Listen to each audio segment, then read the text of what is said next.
Hey, what is going on, guys? This is Heart Pirates TCG here, and because the new meta is coming out, set 5, I want to go ahead and talk about Sakazuki, which is going to be, in my opinion, by far the best deck in the game. And I want to talk about deck lists and what I think the best deck list is. And to do that, I want to show you this deck list right here. So let's transition right here. You guys can still see. Great. Okay, perfect. So Sakazuki, right? For those of you guys who don't know, Sakazuki is a, when attacking, you can cost minus a character by 1. And then he also has a secondary effect where you trash 1 card and then draw a card. Very generic, very powerful. It's 4 life, 5k leader. So when it first came out, a lot of people were playing like a tempo deck, kind of like how I play Crocodile, right? Where you play like Zeph and Sogeking and Mihawk and all that. And then this kind of phenomenon hit where you can play the Navy package, which is like super consistent because obviously everything's searchable with brand new. And then you also have cards like Borsalino and Hina that Hina lets you draw a card if you have 5 or less in hand. Borsalino is obviously like a mini Mihawk in a way. And as you can see, there's not a whole lot of characters above the cost of 5, of even 4, to be honest with you. It's just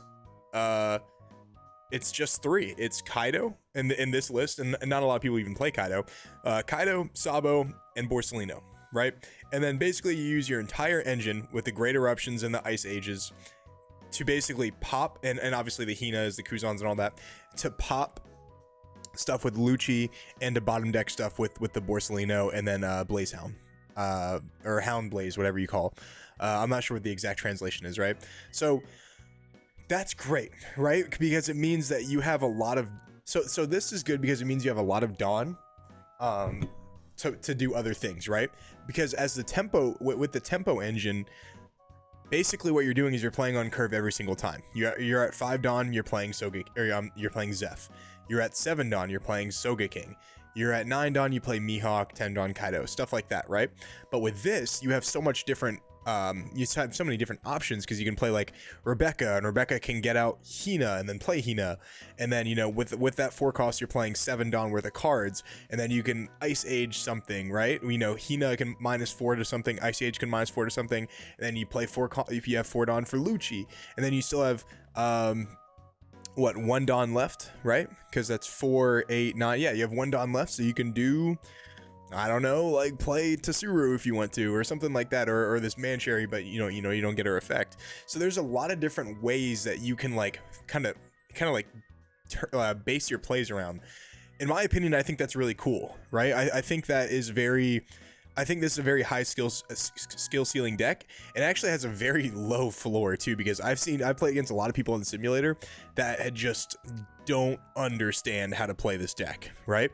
Because it's very combo oriented. It's one of the first combo oriented decks in One Piece, right? There's only like, I think maybe 5, including this, right? There's like the Laws, there's like,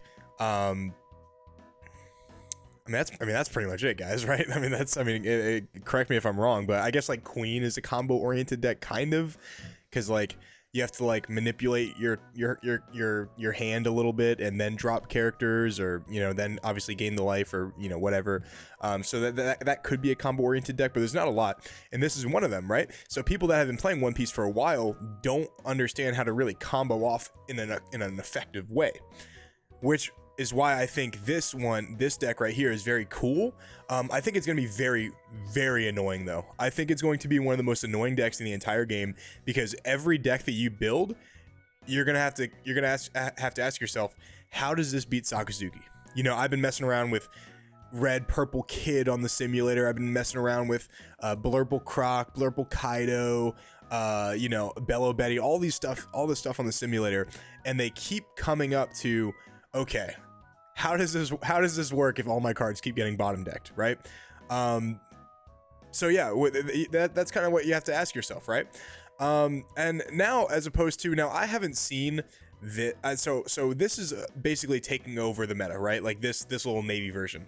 However, I'm gonna show you a deck list, and I'm gonna cut the video real quick because I gotta pull it up.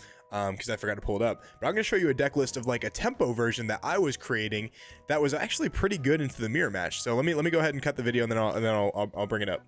All right, so like I was saying, This is really good into the mirror match, what I've been testing, and I know you guys are gonna look at this deck and be like, Kaido, what the hell?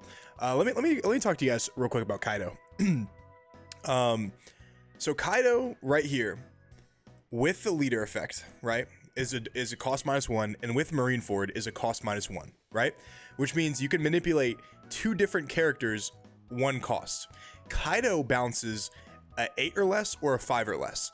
With the leader effect and Marineford, you can hit a 10 and a 3, you can hit a 9 and a 4, you can hit an 8 and a 5. There's so many different things that you can hit with this, and of course it's just bouncing to hand, but then you're establishing a 10 cost character, which unless they have Ice Age and then Hina and Blazehound, they're not getting that off the board, right? And of course they can very well have that because they're all searchable.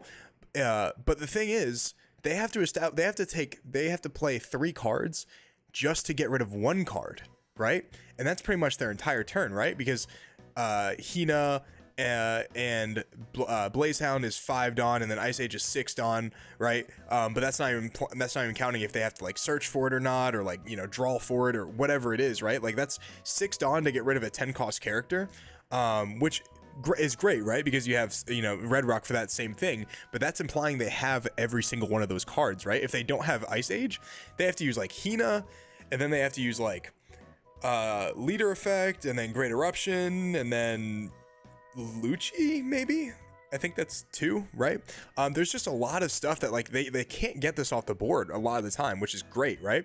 And then obviously the way the deck goes is like you play very similar to how you play Crocodile, right? As you go, you know, Doflamingo into, you know, set up your Zeph, and then into your Borsalino. You replace Sogeking with Borsalino just because Borsalino is just better because it can pretty much hit the same exact thing with Marineford and your leader. And notice we're not playing the Searcher on this one either, guys. Even though we are playing a ton of Navy stuff, we're just not playing the Searcher because it's not a Navy engine, right?